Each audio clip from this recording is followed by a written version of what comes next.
प्रधानमंत्री नरेंद्र मोदी गुरुवार यानी आज इंडिया एआई इम्पैक्ट समिट 2026 में भाग लेंगे। इस वैश्विक सम्मेलन में आर्टिफिशियल इंटेलिजेंस क्षेत्र से जुड़े 500 से अधिक दिग्गजों के शामिल होने की उम्मीद है।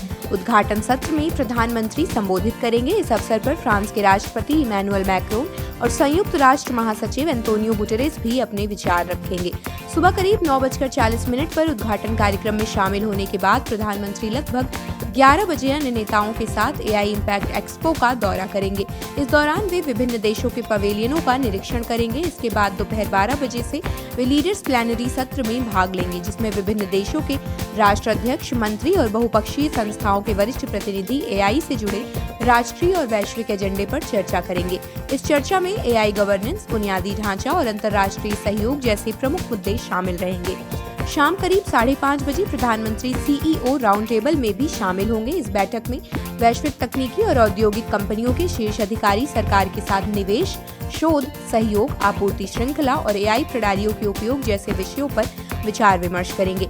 दुनिया के सबसे बड़े एआई सम्मेलनों में से एक इस कार्यक्रम का उद्घाटन 16 फरवरी को नई दिल्ली में प्रधानमंत्री मोदी ने किया था। इस आयोजन में 500 से अधिक एआई विशेषज्ञ, लगभग 100 स्टार्टअप संस्थापक और मुख्य कार्यकारी अधिकारी, 150 शिक्षाविद और शोधकर्ता तथा करीब 400 सीटीओ, वाइस प्रेसिडेंट और परोपकारी हस्तियां शामिल हो रही हैं।